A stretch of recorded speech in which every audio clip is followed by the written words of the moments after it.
નમસ્કાર મિત્રો. આજના આપણા બંધારણના આ 64મા લેક્ચરમાં હું ધર્મેન્દ્ર કનાલા કે જેણે સ્પર્ધાત્મક પરીક્ષામાં આપ સર્વોને નિઃશુલ્ક પાસ કરાવવાના સોગંદ ખાધા છે, આપ સર્વોનું હાર્દિક સ્વાગત કરું છું. મિત્રો, આપણો આજનો વિષય છે નગરપાલિકા, રાજનૈતિક પક્ષો અને પક્ષાંતર ધારો. તો આપણે આજના લેક્ચરની શરૂઆત છે એ કરીએ નગરપાલિકાથી. તો સૌથી પહેલા નગરપાલિકાની સમજણ જે મોટા ભાગે તમને હશે. નગરપાલિકા એટલે કે મ્યુનિસિપાલિટી. તો આપણે સૌથી પહેલા છે એ આની શરૂઆત આપણે મ્યુનિસિપાલિટીથી છે એ કરીએ મિત્રો. મ્યુનિસિપાલિટી એટલે નગરપાલિકા મોટાભાગે શહેરમાં અસ્તિત્વ ધરાવતું સ્થાનિક સ્વરાજ્યનું એકમ છે એ ગણવામાં આવે છે. મ્યુનિસિપાલિટી એટલે નગરપાલિકા અને પંચાયત આ બંને અલગ અલગ વસ્તુ છે. પંચાયત છે એ સમગ્ર તાલુકાનો વહીવટ કરે છે, જ્યારે મ્યુનિસિપાલિટી છે માત્ર શહેર પૂરતી હોય છે.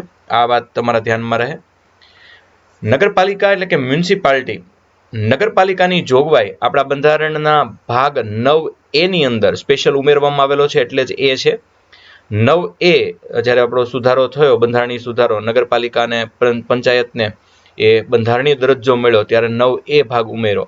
243P થી લઈ, અથવા ગુજરાતીમાં કહીએ તો 243 ઘ થી લઈ 243 ZG અથવા ગુજરાતીમાં VJ આ નોંધ કરવામાં આવી. એટલે આપણા બંધારણમાં ઉમેરવામાં આવ્યો ભાગ 9A અને એમાં 243P થી લઈ 243ZG સુધી. આપણે લગભગ ગયા જ લેક્ચરમાં આ નગરપાલિકાના 243P થી 243ZG સુધી આપણે યાદ રાખી લીધા છે. જો તમે રેગ્યુલર લેક્ચર ભરતા હો તો તમને ખબર હશે 243P, Q, R, S, T, U, V, W, X, Z, પછી Z, પછી A, Z, B, Z, C, Z, D, Z, E, Z, G એમ આપણે યાદ રાખીએ છીએ. એમ ક્રમ પણ આ રીતે ચાલે છે.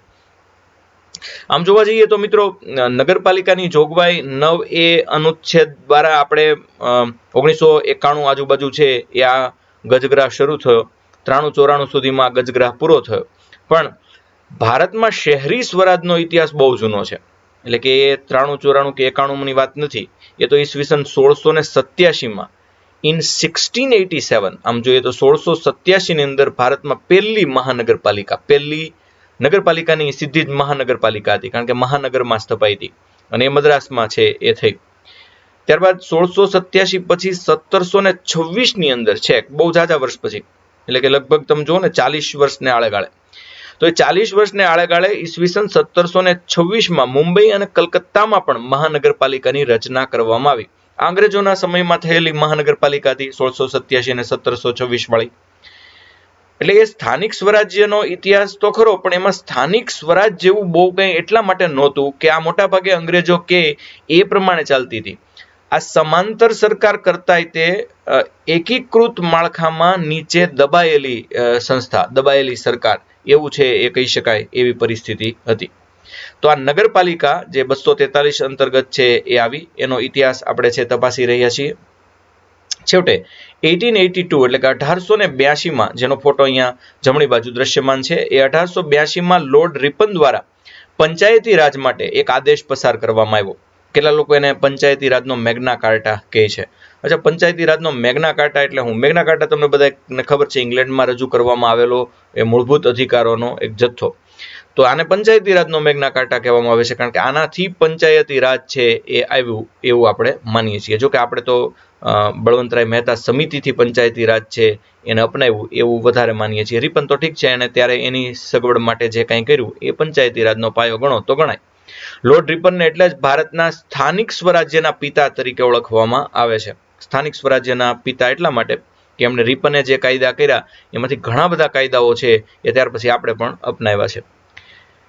ઓકે મિત્રો, આઝાદી પછી છેક 1989માં આફ્ટર 1882, લગભગ 100 વર્ષ પછી રિપને સ્થાનિક સ્વરાજ્યની વાત કરી. એના બરાબર 100 વર્ષ, બરાબર નહીં પણ થોડાક 100 વર્ષ કરતાંય વધુ ટાઈમ પછી, 1882 આ 1982 અને માથે છે એ 6 વર્ષ, એટલે 106 વર્ષ પછી રાજીવ ગાંધી સરકાર દ્વારા 65મો બંધારણીય સુધારો છે લાવવામાં આવ્યો અને એને શહેરી પંચાયતી રાજ માટે પ્રયત્ન કર્યા. આમ તો ચાલતું હતું, પણ પંચાયતી રાજ કેવું હોવું જોઈએ, તો કે બંધારણીય હોવું જોઈએ એવું રાજીવ ગાંધીને લાગ્યું, એટલે એમણે પ્રયત્ન કર્યો. પરંતુ તમને બધાને ખબર છે કે લોકસભામાં એ પ્રસ્તાવ પસાર થયો, રાજ્યસભામાં એ પ્રસ્તાવ પસાર થયો નહીં, અને રાજીવ ગાંધી છે 1989માં પંચાયતી રાજ, નગરપાલિકા અને ગ્રામ પંચાયત એ બધાને બંધારણીય દરજ્જો અપાવવામાં નિષ્ફળ ગયા.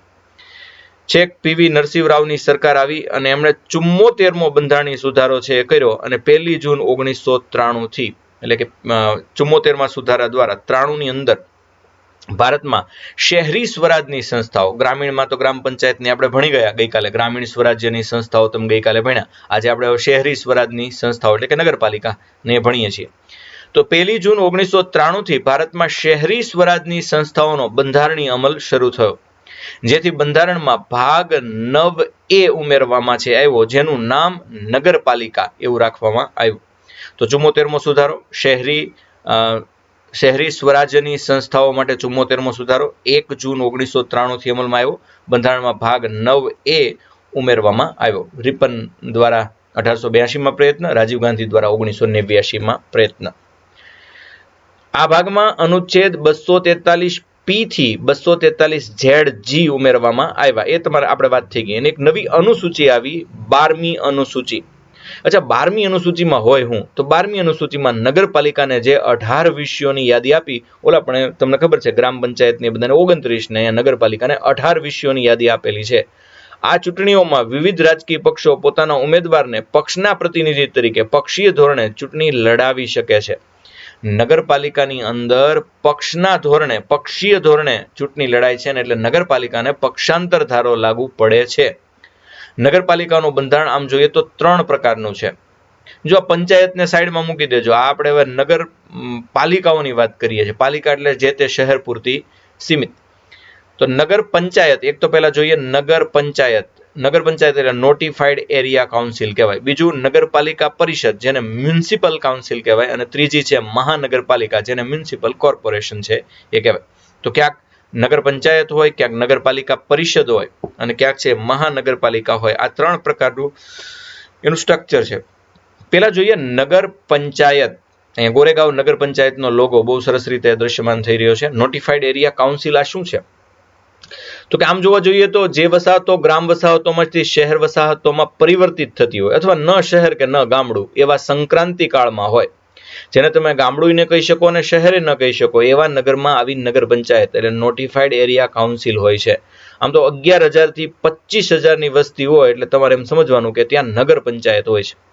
નગર પંચાયતના વડા એ નગરપાલિકાના અધ્યક્ષ અને નગર પંચાયતના વહીવટી વડા ચીફ ઓફિસર છે કહેવાય. એટલે તમે સામાન્ય રીતે તમારા શહેરમાં સુધરાય છે ને જશો તો તમને ખબર પડશે, એક અધ્યક્ષ હશે જે ચૂંટાઈને આવ્યા છે અને એક ચીફ ઓફિસર હશે જે પરીક્ષા દઈને આવ્યા છે, વહીવટી વડા. એટલે ટૂંકમાં આમ જોઈએ તો સ્ટ્રક્ચર બધે જ તમે જુઓ, બધે જ.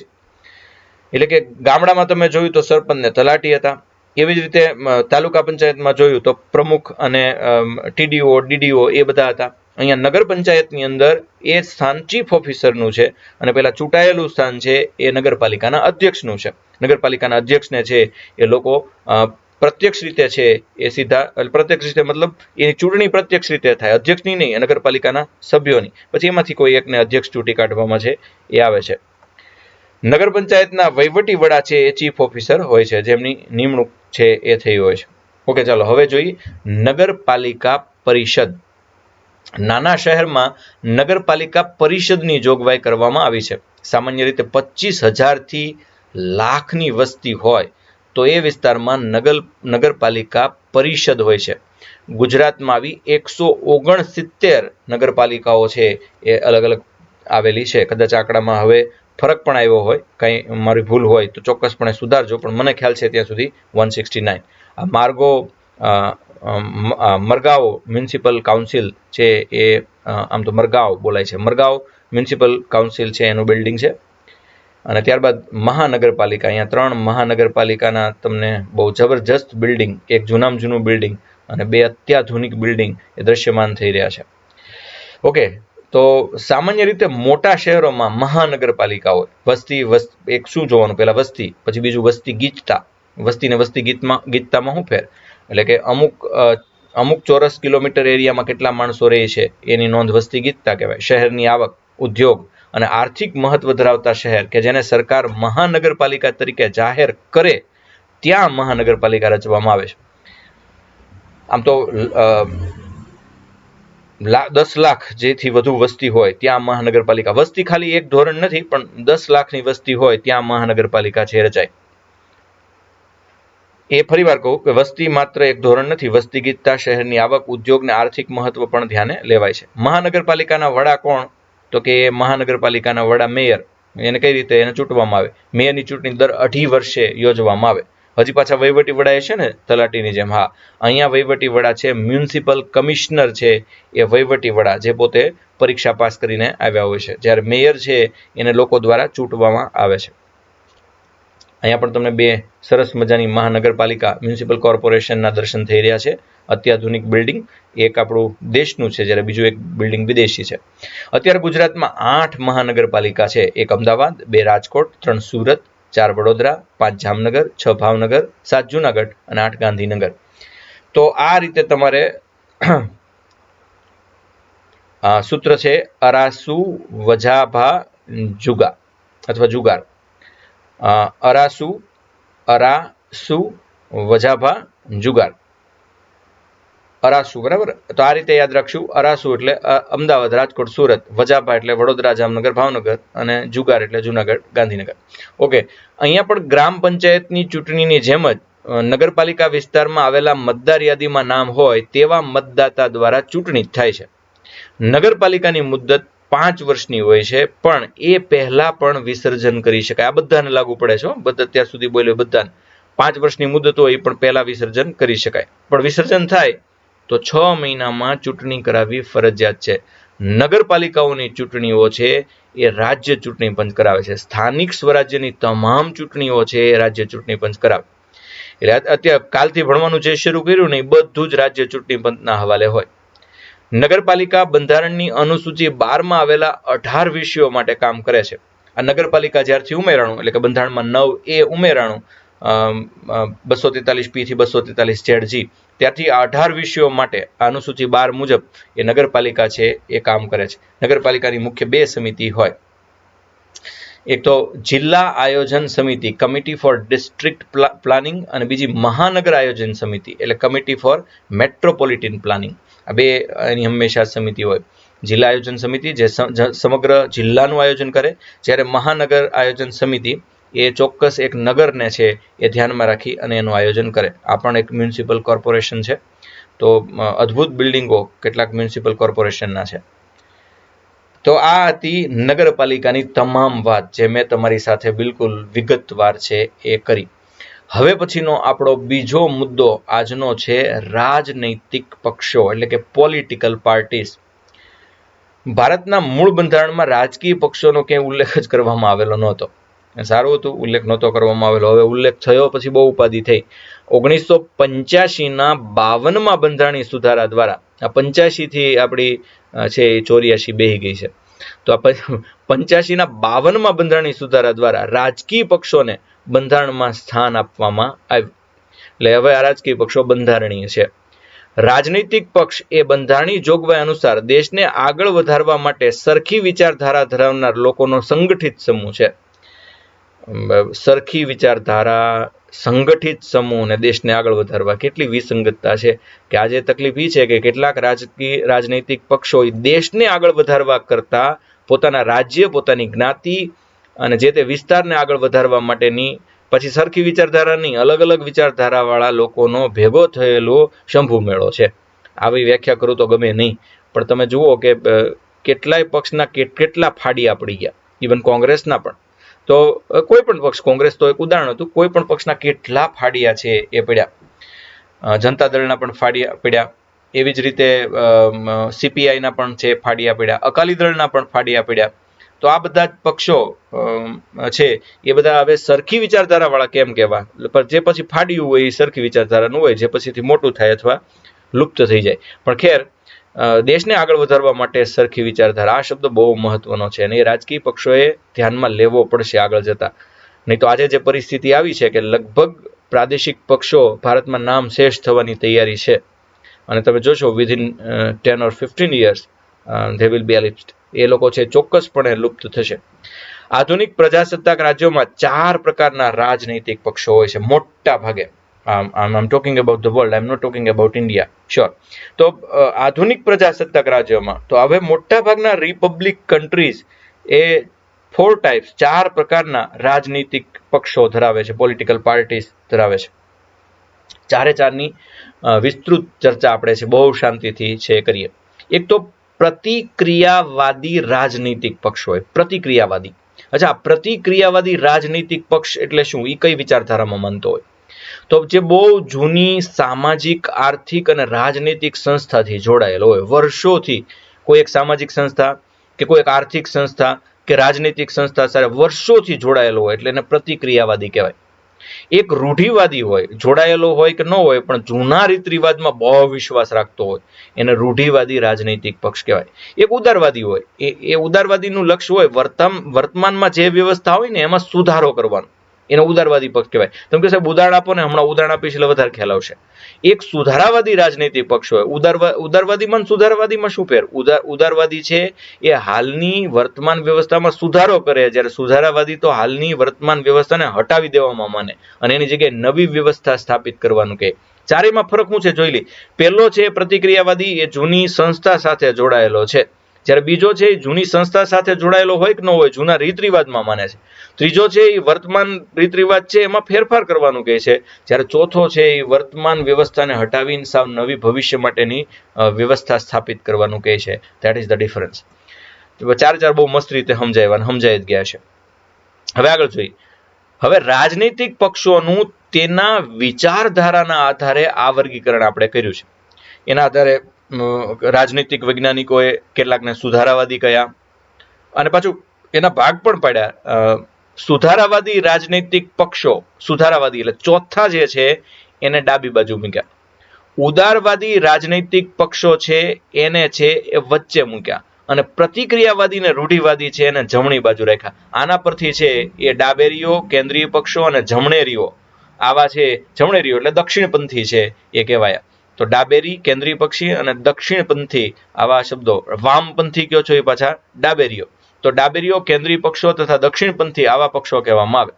હવે ભારતમાં જ જોઈ, communist party of India, communist party, માર્ક્સવાદી, આ બે છે ડાબેરી પક્ષના ઉદાહરણ છે. અચ્છા, ડાબેરી એટલે હવે કેવા, તો હવે તમને ખબર પડશે કે સુધારાવાદી છે એ ડાબેરી છે. આ વર્તમાન વ્યવસ્થા જ એમને ગમતી નથી, એમને ટૂંકમાં લોકશાહી ગમતી નથી, એટલે એમને તો નવી સામ્યવાદી વ્યવસ્થા લાવી છે અને એટલા માટે એ સાવ જુદા પ્રકારના છે. એવું સાવ ચાલશે નહીં. એટલે મતલબ સીપીઆઈ અને સીપીએમ ને આખો દેશ આપણે એક્સેપ્ટ કરી શક્યો નથી. આમ જોવા જઈએ તો દુનિયા પણ એને ક્યાં એક્સેપ્ટ કરી શકી છે. પણ છતાં જ્યોતિ બસુ અને પશ્ચિમ બંગાળમાં આ સીપીઆઈ ડાબેરીઓ છે એ એકવાર તો એવું કહેલું કે ભારતને ચીન યુદ્ધ કરશે તો અમે ચીન બાજુ રહેશું, કારણ કે એ સામ્યવાદી દેશ છે. આવું બોલેલા. ખેર, જવા દઈએ, એ બધી ચર્ચા નહીં કરીએ.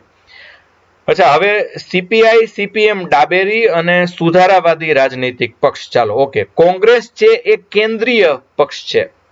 કેન્દ્રીય એટલે શું છે તો હવે જોઈએ. કેન્દ્રીયમાં કયું આવે છે જુઓ અહીંયા. તમને બધાને હવે ખબર છે કે આપણે કેન્દ્રીય કોને ગણીએ છીએ. તો કે જે લોકો છે એ રાજનૈતિક પક્ષો વચ્ચે છે એને આપણે ઉદારવાદી છે એ ગણીએ છીએ. તો ડાબેરી, કેન્દ્રીય પક્ષ, પ્રતિક્રિયાવાદી અને ભાજપા છે એ દક્ષિણપંથી છે એ ગણાય. એટલે કોંગ્રેસ છે એ કેન્દ્રીય પક્ષમાં છે એ આવશે અને ભાજપા છે એ દક્ષિણ પંથનું ઉદાહરણ છે. ડાબેરી, કેન્દ્રીય અને જમણેરી. આપણે ડાબેરી કોને ગણીએ છીએ જુઓ, તો આપણે જે રાજનૈતિક પક્ષો છે સુધારાવાદી છે એને ડાબેરી ગણીએ છીએ, જેને આખું બદલી નાખવું છે. સીપીઆઈ ને સીપીએમ એને લોકશાહી જ બદલી નાખવી છે. બીજી બાજુ જે ઉદારવાદી રાજનૈતિક પક્ષો છે એને આ વચ્ચે આપણે ગણીએ છીએ, કેન્દ્રીય છે એ ગણીએ છીએ. તો કોંગ્રેસ છે એને આપણે કેન્દ્રીય પક્ષ ગણીએ છીએ અને ભાજપા છે એ દક્ષિણપંથી છે, એટલે કે રૂઢિવાદી રાજનૈતિક પક્ષ છે. પ્રતિક્રિયાવાદી છે એ રાજનૈતિક પક્ષ છે એ ગણાય.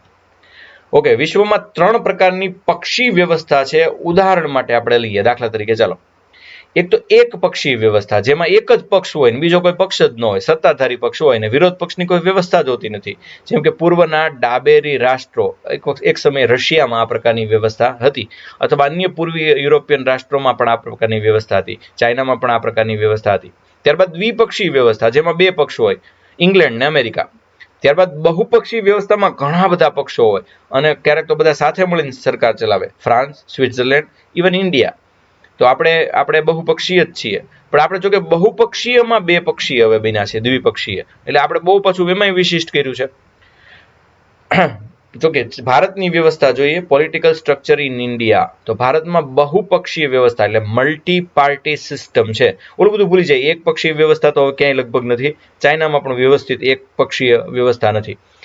ઇંગ્લેન્ડ અને અમેરિકાને બાદ કરતા દ્વિપક્ષીય વ્યવસ્થા પણ ધીરે ધીરે ઘટવા મળી છે. મોટા ભાગે છે બહુપક્ષીય વ્યવસ્થા, મલ્ટી પાર્ટી સિસ્ટમ. પણ એમાં ભારતે મલ્ટી પાર્ટીની અંદર પણ દ્વિપક્ષીય વ્યવસ્થા નાખી અને એનડીએ અને યુપીએ ની રચના છે એ કરી છે. એ બહુ મોટી વાત છે.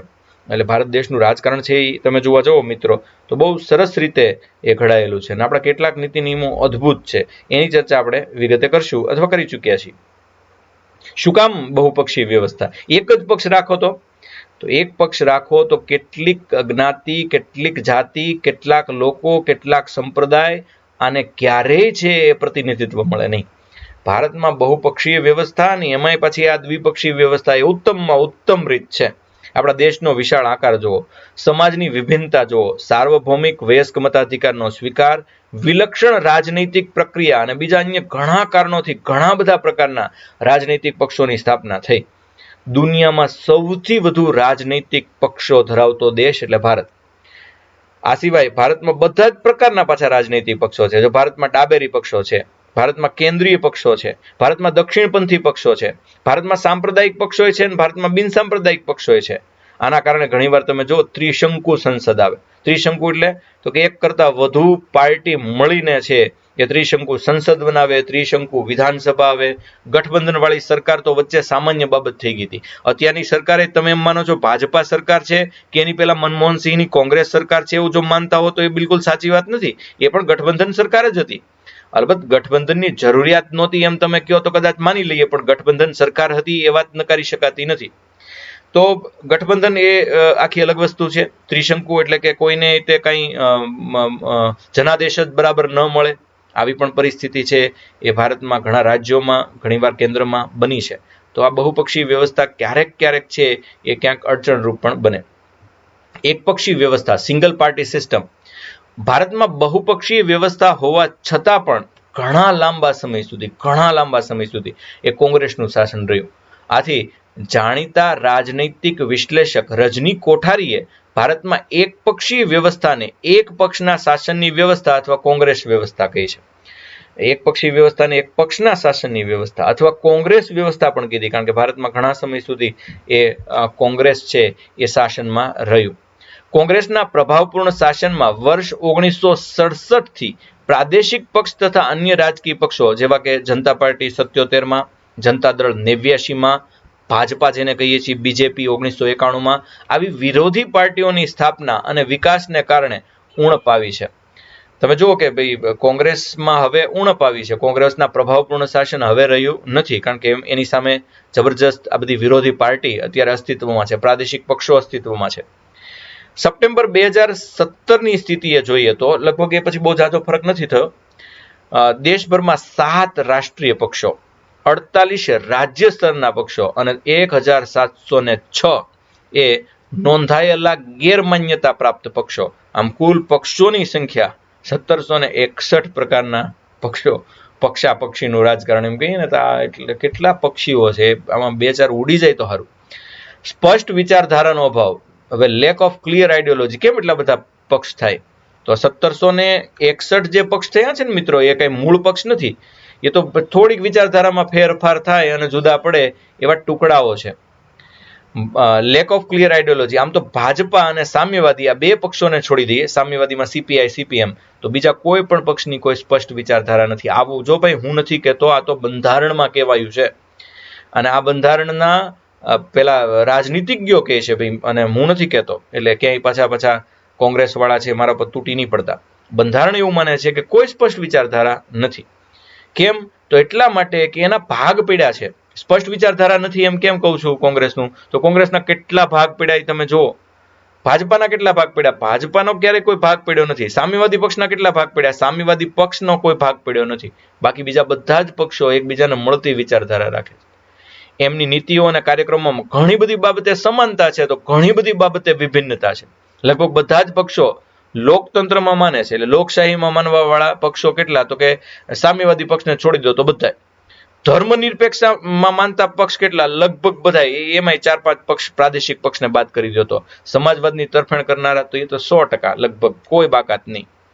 અહીંયા જો આ 3 જણા બેઠા છે, એમાં એક ભાઈ પ્રો ઇન્ડસ્ટ્રીમાં માને છે, એક ભાઈ એન્ટી ઇન્ડસ્ટ્રીમાં માને છે, અને એક એન્ટી બોથ ઓફ ધોઝ. એટલે આ બેનો વિરોધ, ત્રીજું કે બાબત જ ન હોય તો એ બેન છતાં આ બેનો વિરોધ છે એ કરે. એવી ત્રીજી બાબત શું હોય ખબર? આ ઉદ્યોગની ફેવરમાં છે, આ ઉદ્યોગની વિરુદ્ધમાં છે, અને આ બેયની વિરુદ્ધમાં છે.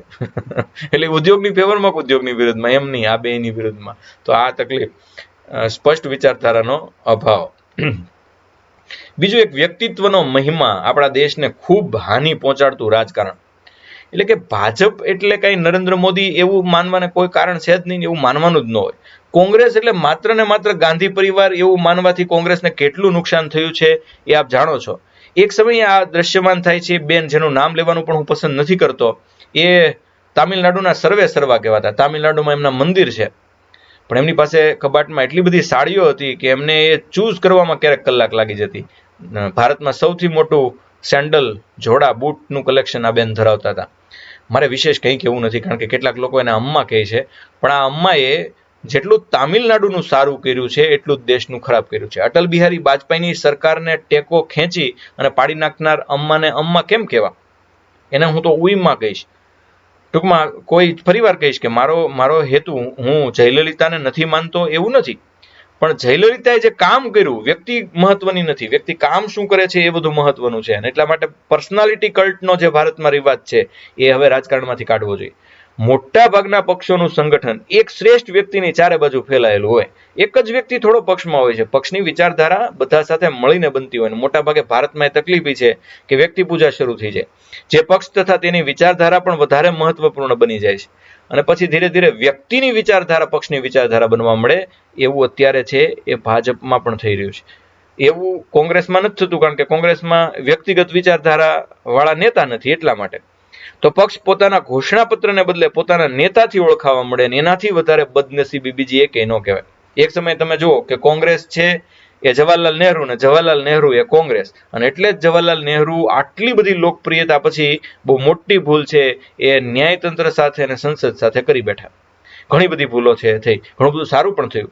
ઇન્દિરા ગાંધીની વાત જ જવા દો, ઇન્દિરા ગાંધીએ બહુ મોટી ભૂલ છે કટોકટી લાદીને છે કરી. રાજીવ ગાંધી પણ એક ભૂલ કરી બેઠા શ્રીલંકા સાથે તોછડાઈ કરીને. ઇન્દિરા ગાંધી છે એ પેલા અમૃતસર વાળો કેસ, ઓપરેશન બ્લુ સ્ટાર.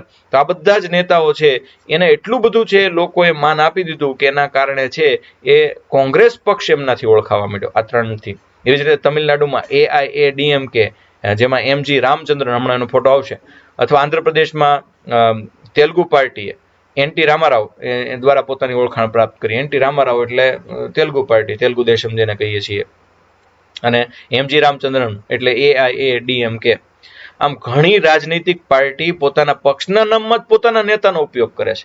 જેમ કે બીજુ જનતા દળ, તો એમાં બીજું એ નામ છે. લોકદળ A, એમાં A એટલે શું? ચાલો એ પહેલું આજનું હોમવર્ક. લોકદળ A કયો છો તો એમાં A કોનો અક્ષર છે? કોંગ્રેસ I ફોર ઇન્દિરા એવું કહેતા. જોકે ઇન્દિરા ખરેખર નથી, પણ ઇન્દિરા તરીકે ઓળખાવા તો મંડી હતી. જોકે જ્યારે I રાખ્યો ત્યારે I નથી, એ તો તમે મારો પેલો કોન્સેપ્ટ ટોકનો લેક્ચર જોયો એટલે ખબર જ હોય. આથી એવું કહી શકાય કે ભારતમાં રાજનૈતિક પક્ષોના સ્થાને રાજનૈતિક વ્યક્તિ વધુ મહત્વના થઈ જાય છે. બીજેપી કરતા નરેન્દ્ર મોદી ચડી જાય તો એ બીજેપી માટે પણ સારી બાબત નથી. એમ કોંગ્રેસ કરતા રાહુલ ગાંધી કે સોનિયા ગાંધી ચડી જાય તો એ કોંગ્રેસ માટે સારી બાબત ન કહેવાય. એવું જ આ જયલલિતાનું છે એ થયેલું, એવું જ ક્યાંક માયાવતીનું થયેલું, એવું જ ક્યાંક મમતા બેનર્જીનું થઈ રહ્યું છે. અને એનાથી ભારત એટલું બધું કંટાળ્યું છે કે એટલા માટે ભારત છે એ કોઈ એક ચોક્કસ પક્ષને મત આપવા માંડ્યું છે.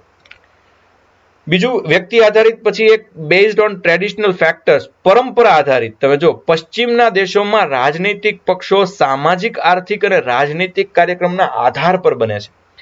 પશ્ચિમમાં કોઈ વ્યક્તિ આધારિત પક્ષો નથી. તો કેવા પક્ષો છે? તો પશ્ચિમની અંદર પક્ષો છે ને એ કોઈ ચોક્કસ આર્થિક બાબતના કાર્યક્રમ ઉપર કે રાજનૈતિક કાર્યક્રમ ઉપર બનતા છે એ પક્ષો છે. બીજી બાજુ ભારતમાં મોટા ભાગના પક્ષોની સ્થાપના કાં તો ધર્મ આધારે થાય, કાં તો જાતિ આધારે થાય, કાં સંસ્કૃતિ આધારે થાય, કાં કોમ આધારે થાય. દાખલા તરીકે અહીંયા જ જુઓ, પહેલા બિહારમાં જુઓ તો નીતિશજી અને લાલુજી, આ બંને કઈ રીતે? તો આ બંને છે એ આપણે બધાને ખબર છે કે બે છે જાતિ આધારિત છે એ નેતા છે. એવી જ રીતે ઉત્તર પ્રદેશમાં જો મુલાયમસિંહ અને માયાવતી, બંને જાતિ આધારિત છે. પશ્ચિમ બંગાળમાં જુઓ તો પશ્ચિમ બંગાળમાં સંપ્રદાય આધારિત છે, જાતિ આધારિત પણ છે, સંસ્કૃતિ આધારિત પણ છે. એવી જ રીતે જમ્મુ કાશ્મીરમાં જુઓ ઓમાર અબ્દુલ્લા છે, હવે તો નથી. તો આ બધામાં તમે જુઓ ક્યાંક આ ફેક્ટર કામ કરે છે. કોમના આધારે ઉદાહરણ તરીકે શિવસેના, ચાલો તો એ હિન્દુઓ સામેની હિન્દુઓ મને માનતી કોમ, મુસ્લિમ લીગ તો એ મુસ્લિમોને માનતી કોમ, હિન્દુ મહાસભા એ જ રીતે ભારતીય જનતા પાર્ટીનો ઝોક પણ ઘણો સમય છે એ હિન્દુ તરફી છે એ રહ્યો. અકાલી દળ તો એ માત્ર પંજાબી એટલે કે શીખ સમાજ તરફ, મુસ્લિમ મજલિસ મુસ્લિમમાં, બહુજન સમાજ પાર્ટી તો મોટાભાગે દલિતોમાં, republican party of India, Gorkha league, આ બધા સાંપ્રદાયિક તથા પ્રાદેશિક હિતોને મહત્વ આપવાનું કામ કરે છે અને આ કારણોથી સાર્વજનિક હિતની ક્યાંક અવગણના થતી હોય એવું સખત ને સતત લાગ્યા કરે. તો આ આપણે પરંપરા આધારિત નથી, આપણે મોટાભાગે સંપ્રદાયો આધારિત છે, ધર્મ આધારિત છે, ભાષા આધારિત છે, સંસ્કૃતિ આધારિત છે.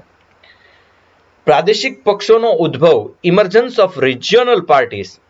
તો ભારતની પક્ષી વ્યવસ્થાનું એક બીજું મુખ્ય લક્ષણ છે રાજ્ય સ્તરીય પક્ષોનો ઉદય અને એની વધતી જતી ભૂમિકા. અને વધતી જતી ભૂમિકામાં ઘણા રાજ્યોમાં તો એ સત્તાધારી પક્ષ છે. જેમ કે ઓડિશામાં દાખલા તરીકે એક સમયે બીજુ જનતા દળની બોલ બાલા છે એ હતી, હજી કંઈ સાવ નાખી દીધા જેવું તો નહીં. આંધ્રપ્રદેશમાં જુઓ તેલુગુ દેશમ પાર્ટી, તમિલનાડુમાં ડીએમકે અથવા એઆઈએડીએમકે નરેન્દ્ર મોદી છે એ આખા દેશમાં છવાઈ ગયા, પણ તામિલનાડુમાં આ બે પક્ષના મૂળિયા હજુ એ ઉખેડી શક્યા નથી. હવે પરિસ્થિતિ કંઈક બદલાશે એવી વાત ફાઇનલ છે. એવી રીતે પંજાબમાં અકાલી દળ છે, કોંગ્રેસ કદાચ કોંગ્રેસનું ડાળિયું આવતું હોય, બાકી ભાજપ છે એને હજી લોઢાના ચણા ચાવવા પડે છે. અકાલી દળ છે એનો એકડો છે કાઢી શકાતો નથી. આસામમાં એવી જ રીતે એક સમયે આસામ ગણ પરિષદ, જમ્મુ કાશ્મીરમાં નેશનલ કોંગ્રેસ, બિહારમાં જનતા દળ યુ, ઉત્તર પ્રદેશમાં બહુજન સમાજ પાર્ટી અથવા સમાજવાદી પાર્ટી, આ બધા શરૂઆતમાં પ્રાદેશિક પક્ષો અને પ્રાદેશિક રાજનીતિ સુધી જ સીમિત હતા. પણ ધીરે ધીરે એવું બનવા મળ્યું કે કેન્દ્રની અંદર આ બધા પક્ષો છે મજબૂત થયા અને કોંગ્રેસ પાર્ટી થોડીક નબળી થતા રાષ્ટ્ર સ્તરે એમની ભૂમિકા, આ પક્ષોની ભૂમિકા વધી ગઈ. શું કામ? કારણ કે એમને કોંગ્રેસને ટેકાની જરૂર પડી ને આ બધા એમને ટેકો આપ્યો. જેમ કે વર્ષ 2014માં તેલુગુ દેશમ પાર્ટી લોકસભામાં સૌથી મોટા વિપક્ષ તરીકે રહી. એક રાજ્યની પાર્ટી એ છેક કેન્દ્ર સ્તરે કેવી રીતે પહોંચી જાય? તો જ્યારે રાષ્ટ્રીય પક્ષો છે એ નબળા પડે ત્યારે, અને રાષ્ટ્રીય પક્ષો નબળા પડે ત્યારે એ આવા રિજિયોનલ પાર્ટી છે આખા દેશને અને ભારતને એટલે કે નબળું પાડે. પક્ષ બનાવવા તથા પક્ષ પરિવર્તન કરવું, ફેક્શન્સ એન્ડ ડિફેક્શન્સ. ભારતમાં પક્ષ બનાવવા, પક્ષ પરિવર્તન, પક્ષનું તૂટવું, પક્ષનો વિલય, પક્ષનું વિખેરાઈ જવું, પક્ષનું ધ્રુવીકરણ વગેરે રાજનૈતિક પક્ષોની કાર્યશૈલીનું મહત્વપૂર્ણ રૂપ છે. ભારતમાં પક્ષ બન્યા જ કરે, એટલે કે બે જણા બાંધે એટલે એક પક્ષ બની જાય તરત જ. જો તમે દાખલા તરીકે કોંગ્રેસ બાંધે, કોંગ્રેસ આઈ બની જાય ને કોંગ્રેસ નેશનલ કોંગ્રેસ એનસીપી બની જાય ને આવું બધું બન્યા જ કરે. પક્ષ પરિવર્તન થઈ જાય, પક્ષ પોતાનું નામ બદલી નાખે, એટલે કે જનતા દળ હોય તો એમાંથી એ બીજું કંઈક નામ કરી નાખે. તો આ પક્ષ પરિવર્તન. પછી પક્ષનું તૂટવું, ઘણા પક્ષ, કેટલાય પક્ષો છે એ હાવ છે એ નેસ્તો નાબૂદ છે, કેટલાય પક્ષ થઈ ગયા. દાખલા તરીકે ગુજરાતમાં એક પક્ષ બનેલો, નામ પણ હું ભૂલી ગયો, પણ એવા કેટલાય પક્ષો છે. પરિવર્તન પાર્ટી, જો પરિવર્તન પાર્ટી છે એનો એ તૂટી ગયું. પક્ષનો વિલય, આખો પક્ષ કોઈકમાં ભળી જાય, આખો પક્ષ છે જઈને કોઈ પક્ષમાં ભળી જાય. પક્ષનું વિખેરાઈ જવું, એટલે કે 4-5 પક્ષો બની જાય. પક્ષનું ધ્રુવીકરણ થવું, આ બધી રાજ્ય કાર્યશૈલીના મહત્વપૂર્ણ અંગો છે. એનું કારણ શું? તો કે એનું કારણ સત્તાની લાલસા, ભૌતિક વસ્તુની લાલસા. આના કારણે રાજકારણીઓ પોતાનો પક્ષ છોડી અને બીજા પક્ષમાં સામેલ થઈ જાય અથવા પોતાનો નવો જ પક્ષ બનાવી લે. અમુક ભાઈઓ અને બહેનોને તો આપણે પૂછવું પડે કે આજ ગુરુવાર છે તો આજે તમે કયા પક્ષમાં છો? કારણ કે એને અઠવાડિયે ટાઈમ ટેબલ હોય તો એવું કેવું તો અતિશયોક્તિ છે. પણ છતાંય એવું કેવું તો અતિશયોક્તિ નથી કે કેટલાક લોકોએ તો એટલા પક્ષ બદલા કે ખરેખર એમ પૂછવું પડે કે હાલમાં એ કયા પક્ષમાં છે. તો આ પક્ષાપક્ષીનું રાજકારણ. એમજી રામચંદ્રન અહીંયા તમને દ્રશ્યમાન થાય છે. પક્ષ બનાવવા તથા પક્ષ પરિવર્તનમાં આગળ લઈએ. ચોથી સામાન્ય ચૂંટણી 1967માં થઈ. એ પછી પણ પરિવર્તનમાં ખૂબ વધારો થયો. આ ઘટનાએ કેન્દ્ર અને રાજ્ય બંનેમાં રાજનૈતિક અસ્થિરતાને જન્મ આપ્યો. ધીરે ધીરે આવા સતત પરિવર્તન થયા કરે, એના કારણે રાજનૈતિક અસ્થિરતા એ દેશમાં આવી, રાજ્યોમાં પણ આવી, તથા પક્ષોમાં વિઘટનને સમર્થન મળ્યું અને લોકો એમ સમજી બેઠા કે કોઈ પણ પક્ષમાં જવું હોય તો જઈ શકે, વિઘટન તો થયા જ કરે.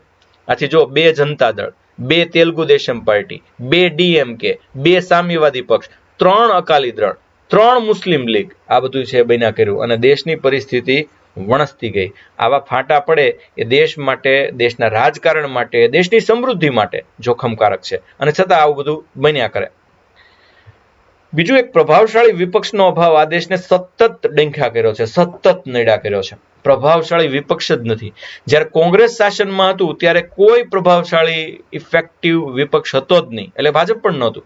અને હવે અત્યારે જ્યારે ભાજપ છે એ સત્તાધારી પક્ષ છે, ત્યારે કોંગ્રેસ છે એની હાલત છે એકદમ પાતળી છે થઈ ગઈ છે. અને એ તો હવે વિરોધ પક્ષમાં બેસવા માટેની સંખ્યાને લાયક પણ પક્ષ નથી રહ્યો.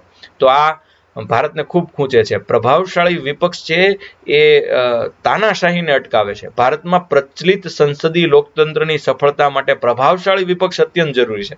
આ વાત લોકો નથી સમજી શકતા, અને આ વાત લોકો નહીં સમજ્યા કરે ત્યાં સુધી એક જ પક્ષને મત આપ્યા કરશે. ઘણા રાજ્યો એવા છે, રાજસ્થાન જેવા, કે જ્યાં અલગ અલગ પાર્ટીને છે એ ચૂંટવામાં આવે છે. અલગ અલગ પાર્ટીને ચૂંટવામાં આવે એ રાજ્યની સમૃદ્ધિ થોડી વધુ ઝડપી એટલા માટે હોય કે બીજી પાર્ટીને ખબર પડે. જો કે અહીંયા 5 વર્ષ વાળો નિયમ પણ છે એ દૂર કરવાની જરૂર છે. એટલે કે 5 તો તમે કે પહેલા ચૂંટણી આવે ને બધું, તો એમાં મને એમ છે કે રાઇટ ટુ કોલ બેક નાખી દેવામાં આવે તો ચૂંટણીના ખર્ચા પણ ન થાય. પણ પ્રભાવશાળી વિપક્ષ છે એ નથી. વિપક્ષ સત્તાધારી પાર્ટીના નિરંકુશ શાસનની પ્રવૃત્તિને અટકાવે છે અને વૈકલ્પિક સરકાર આપે છે. જો અત્યારે કોંગ્રેસ સબળું હોત તો અમુક ચુકાદા ક્યારેય ન આવ્યા હોત. એ ઉપરાંત જ્યારે કોંગ્રેસ છે એ આડેથડે ચુકાદા આપતું હોત, ત્યારે છે એ મોરારજી દેસાઈ છે એનો પક્ષ જો મજબૂત બન્યો હોત તો આ દેશને કેટલી ખરાબ બાબતોથી છે એ આપણે અટકાવી શક્યા હોત. એટલે વિપક્ષ છે એ હંમેશા સત્તાધારી પાર્ટી જો નિરંકુશ થાય તો એમને અટકાવે છે, અને સાથોસાથ તમને ચોઈસ આપે છે કે if they are not there we are here, choose us, અમને છે એ પસંદ કરો. પરંતુ પાછળના 50 વર્ષોમાં કેટલાક અવસર છોડીને, એટલે એ ભાગ્યે જ એકાદ સરકાર કે 2 સરકારની અંદર વિપક્ષ પ્રભાવશાળી રહ્યો છે. તો આ તમે જાણી શકશો કે દેશમાં સશક્ત, પ્રભાવશાળી અને જાગૃત વિપક્ષનો આ દેશમાં સતત અભાવ રહ્યો છે. વિપક્ષમાં બેસતા પક્ષમાં જ એકતાનો અભાવ છે, અને મોટા ભાગે તેઓ સત્તાધારી પાર્ટીઓના સંદર્ભમાં આંતરિક વિવાદમાં જ ફસાયેલા હોય. હવે આવું તો મારે જાહેરમાં બોલાય નહીં, પણ કેટલી ભૂલો અત્યારે સત્તાધારી પક્ષ કરતો હોવા છતાં વિપક્ષ જેનો કોઈ ફાયદો જ લઈ શકતું નથી. કારણ કે વિપક્ષમાં પોતામાં જ એકતા નથી તો કઈ રીતે ફાયદો લઈ શકે? તેઓ રાષ્ટ્ર નિર્માણ તથા રાજનૈતિક ક્રિયાઓમાં સર્જનાત્મક ભૂમિકા નિભાવવામાં સાવ અસફળ રહ્યા છે. તમે જુઓ, છેલ્લી ચૂંટણી તો સાવ ક્ષુલ્લક બાબતો ઉપર લડાઈ. દેશની ચૂંટણી હોય અને દેશની ચૂંટણીના જે મુદ્દાઓ હતા એક સાવ ક્ષુલ્લક મુદ્દાઓ હતા. જે વિકાસના મુદ્દાઓ પર ચૂંટણી લડાવી જોઈએ એવી ગઈ ચૂંટણી નહોતી. એની પહેલાની ચૂંટણી 100% હતી. તો કહેવાનો અર્થ છે કે રાષ્ટ્ર નિર્માણ તથા રાજનૈતિક ક્રિયાઓમાં સર્જનાત્મક ભૂમિકા નિભાવવામાં અસફળ વિપક્ષ જઈ રહ્યો છે. અચ્છા, કઈ રીતે બને રાષ્ટ્રીય અને પ્રાદેશિક પક્ષ? Recognition of national and state parties. ચાલો આપણે ધીરે ધીરે એકદમ શીરાની જેમ ગળે ઉતરાવું. ચૂંટણી પંચ ચૂંટણી માટે રાજનૈતિક પક્ષની નોંધણી કરે છે. એટલે કે તમને એમ લાગે કે તમારે કાલે હજી 1762મો કોઈ એક પક્ષ બનાવવો છે, 1672મો તમારે રાજકીય પક્ષ બનાવવો છે, તો તમે છે એ બનાવી શકો, ચૂંટણી પંચ પાસે જઈ શકો અને તમારા પક્ષની નોંધણી કરાવી દો. અને તેમને ચૂંટણીઓના પરિણામના આધાર પર રાષ્ટ્રીય અથવા પ્રાદેશિક પક્ષ તરીકે માન્યતા મળે.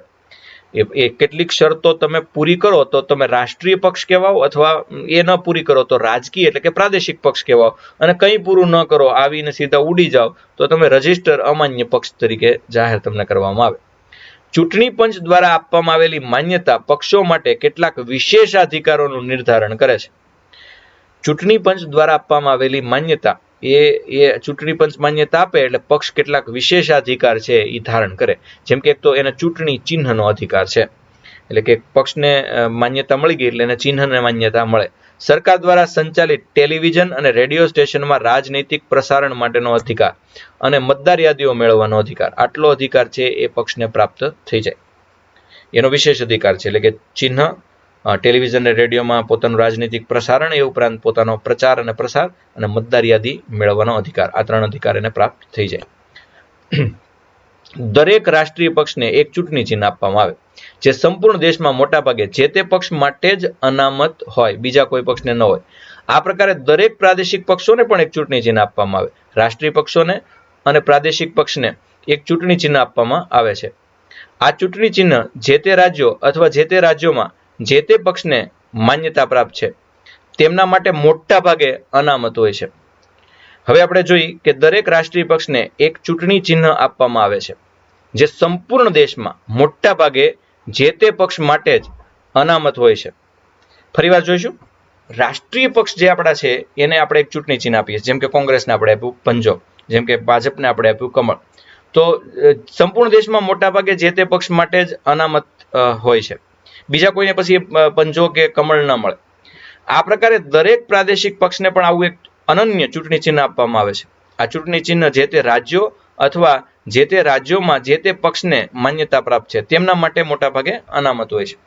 બીજી બાજુ કોઈ પણ રજિસ્ટર અમાન્યતા પ્રાપ્ત બાકીના ચૂંટણી ચિહ્નોની સૂચિમાંથી ચિહ્નો પસંદ કરી શકે છે. એક સૂચિ હોય, એમાંથી ચિહ્નો પસંદ કરી શકે. એમાં જે નિર્વિવાદ વાળા ચિહ્નો હોય એને પસંદ કરવા પડે. બીજા શબ્દોમાં ચૂંટણી પંચ કેટલાક ચિહ્નોને અનામત ચિહ્નોના રૂપમાં નિર્ધારિત કરે છે જે માન્યતા પ્રાપ્ત પક્ષને મળે, અને બાકીના ચિહ્નો વધ્યા ઘટ્યા છે એ અમાન્ય પક્ષોને છે એ મળે. રાષ્ટ્રીય પક્ષોની માન્યતા માટેની શરતો. કેવી રીતે રાષ્ટ્રીય પક્ષ આ દેશમાં બની શકાય? કેમ અહીંયા 7 જ રાષ્ટ્રીય પક્ષ કયા? તો જોઈએ. ચૂંટણી પંચ દ્વારા 2013 થી કોઈ પણ પક્ષને રાષ્ટ્રીય પક્ષના રૂપમાં માન્યતા ત્યારે જ આપવામાં આવે જ્યારે તે નીચે મુજબની યોગ્યતા પૂરી કરતો હોય. કઈ કઈ યોગ્યતા રાષ્ટ્રીય પક્ષ બનવા માટે?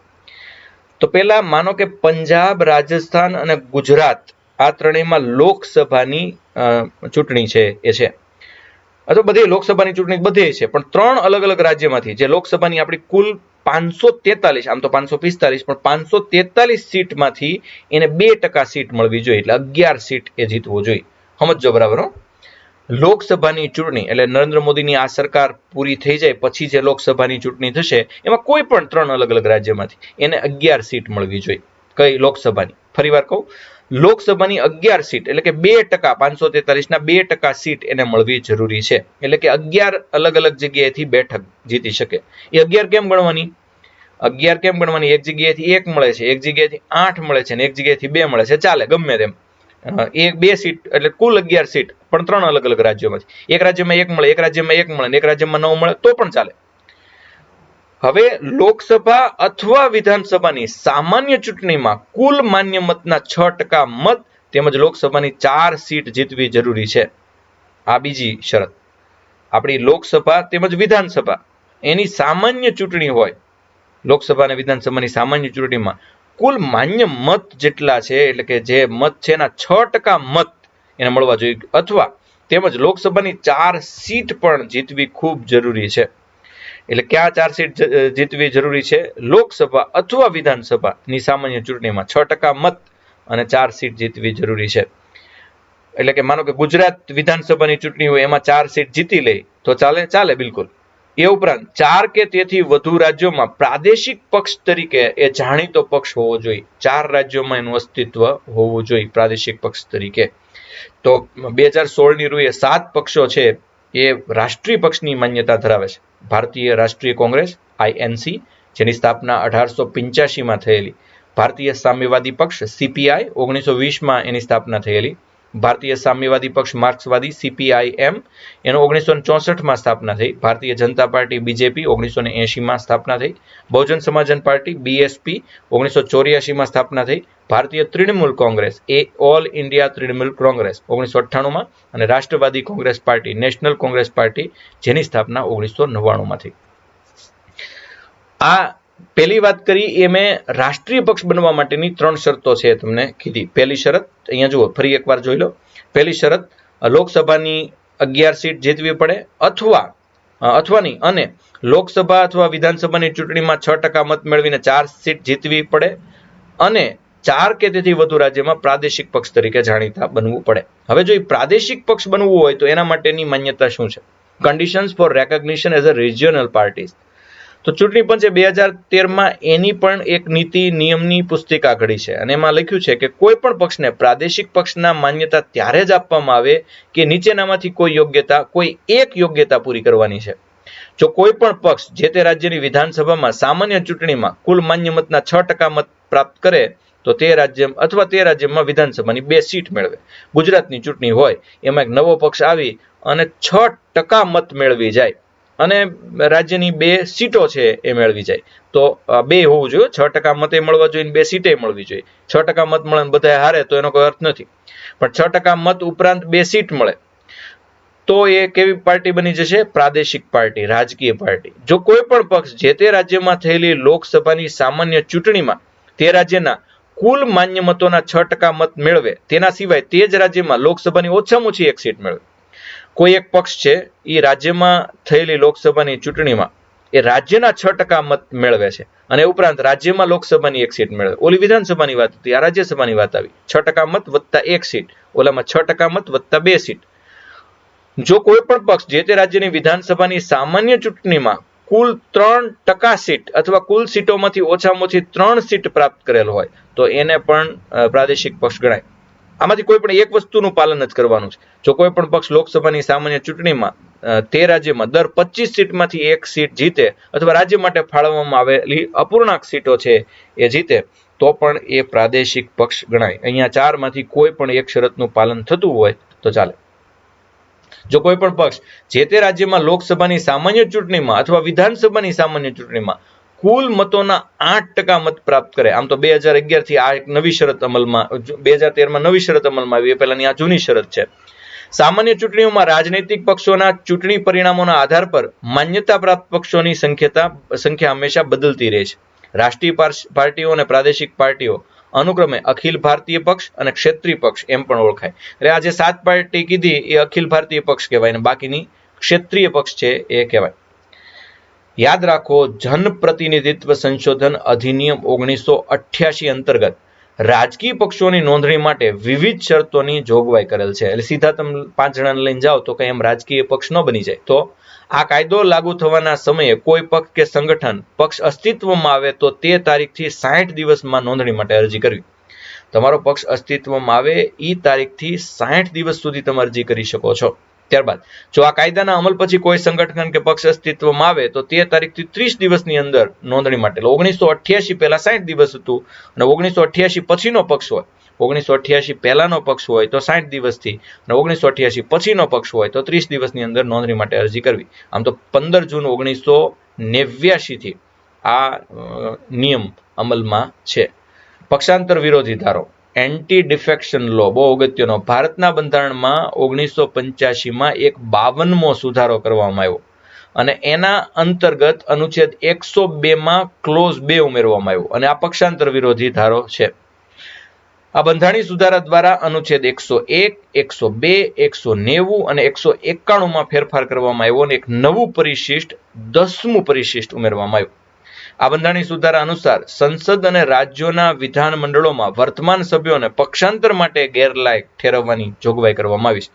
એટલે આ બધું તો યાદ રાખી લીધું કે 85માં આવ્યું, 52મો સુધારો, 102માં ક્લોઝ 2 ઉમેર્યું, 101, 102, 190 અને 191માં ફેરફાર કર્યા, પરિશિષ્ટ 10 આવ્યું.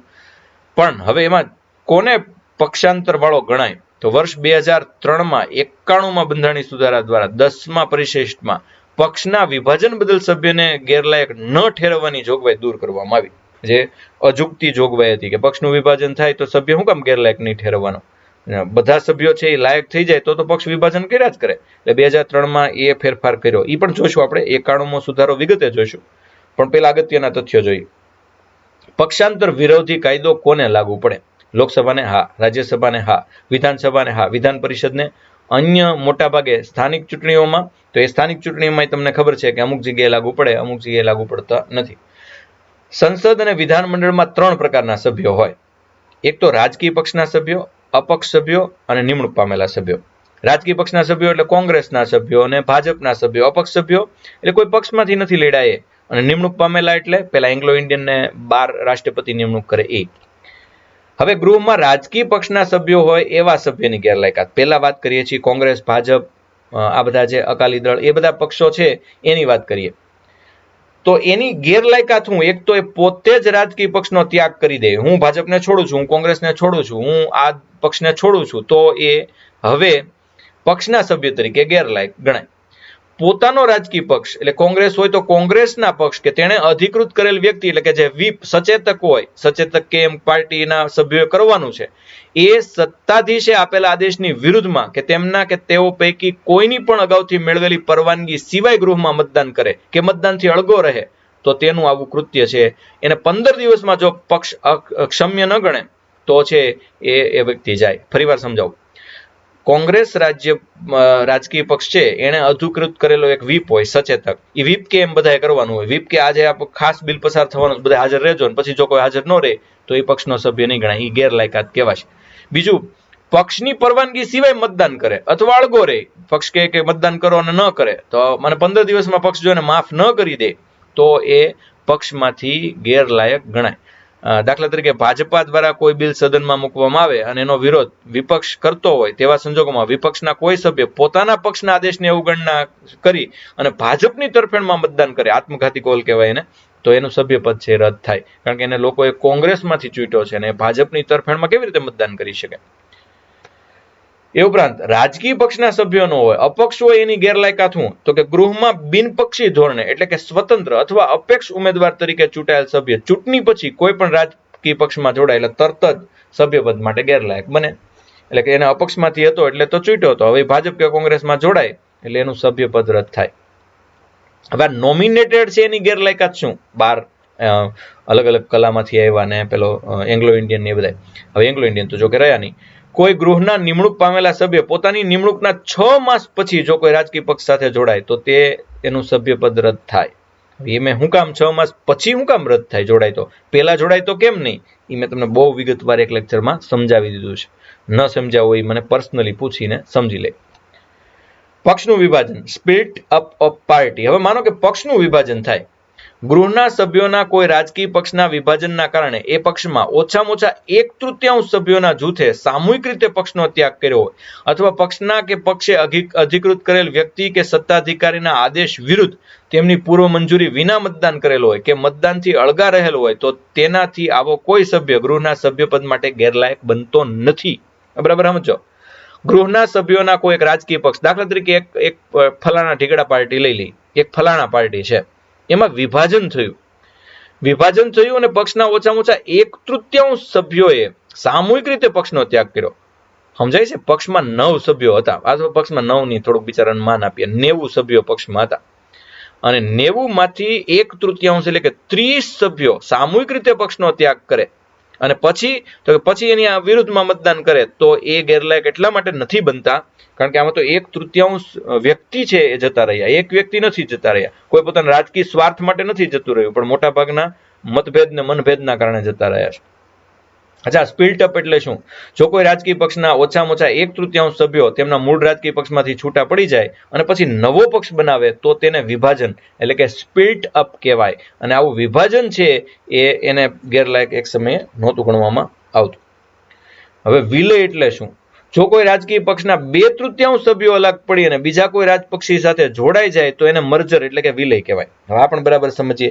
એક પાર્ટીમાં 90 સભ્યો છે અને એમાંથી 60 સભ્યો બીજા એક આખા પક્ષ સાથે જોડાય જાય, નવો પક્ષ નથી બનાવતા, બીજા એક પક્ષમાં વિલય પામી જાય છે તો એને વિલય, મર્જર, જોડાણ કહેવામાં આવે છે. હવે જોઈએ ગેરલાયકાતમાંથી મુક્તિ કોને મળે, એક્ઝેમ્પશન કોને મળે? અન્ય પક્ષ સાથે જોડાણ કરો તો હા એનું સભ્યપદ નહીં રદ થાય.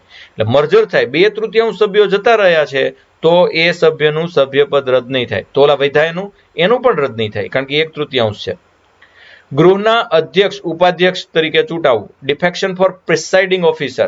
જ્યારે કોઈ સભ્ય કોંગ્રેસ કે ભાજપનો એ લોકસભાનો સ્પીકર બને, લોકસભાનો ડેપ્યુટી સ્પીકર બને, ત્યારે તો સ્વાભાવિક રીતે એને સ્વેચ્છાએ એ પોતાનું રાજકીય પક્ષનું સભ્યપદ છોડી દે છે અને એ જ્યારે સ્પીકર તરીકેનો કાર્યકાળ પૂરો થાય પછી પાછો રાજકીય પક્ષમાં જોડાય ત્યારે એનું સભ્યપદ રદ થયેલું ગણાતું નથી.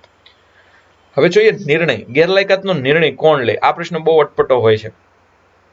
પક્ષાંતરની આ જોગવાઈ હેઠળ ગૃહનો કોઈ સભ્ય ગેરલાયક છે કે કેમ એ પ્રશ્નનો નિર્ણય કરવાની સત્તા લોકસભાની બાબતમાં સ્પીકરને, રાજ્યસભાની બાબતમાં રાજ્યસભાના સભાપતિને એટલે કે ચેરમેનને એટલે કે ઉપરાષ્ટ્રપતિને, રાજ્ય વિધાનસભાની બાબતમાં પણ આવી સત્તા વિધાનસભા અધ્યક્ષની છે. આવો નિર્ણય આખરી ગણાય.